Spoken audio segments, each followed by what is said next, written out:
فتح کی داستاں وہ جو ظالموں کا زوال ہو یا ربی یا ربی.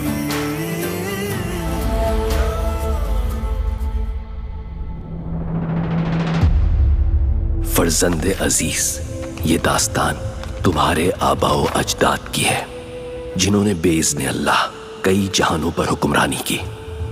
اس داستان کا نقطہ آغاز مکہ ہے، جہاں پہلی وحی کا نزول ہوا، جس نے دلوں کو یوں تسخیر کیا کہ ہندوستان سے ہوتی ہوئی اندلس اور اندلس سے القدس تک پھیل گئی. یوں عدل و انصاف کی علامت بن کر نور ہلالی ایک عالم پر چھا گیا، اور ایک دن ہلالی سرحدیں صلیبی سرحدوں سے جا ٹکرائیں. تب شاہ بازنطین نے اپنی مدد کے لیے پوپ کو پکارا.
آپ کے حکم کے مطابق فوجیں محاصرے کی جگہ پر پہنچ چکی ہیں.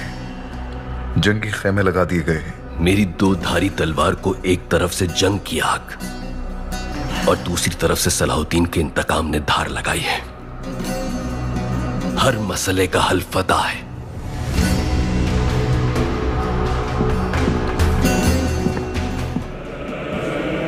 کیا کمسین بادشاہ سچائی سے واقف ہے؟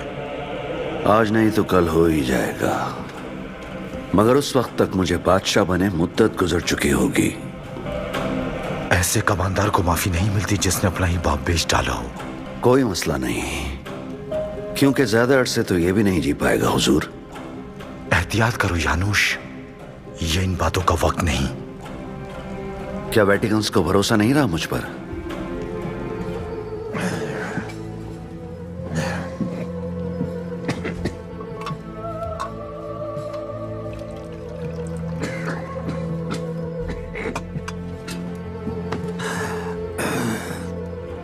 ہم تمہارے ساتھ ہیں، لیکن فی الحال معاملہ اس وقت ہم دونوں کا نہیں ہے. اچھا تو پھر کس کا ہے؟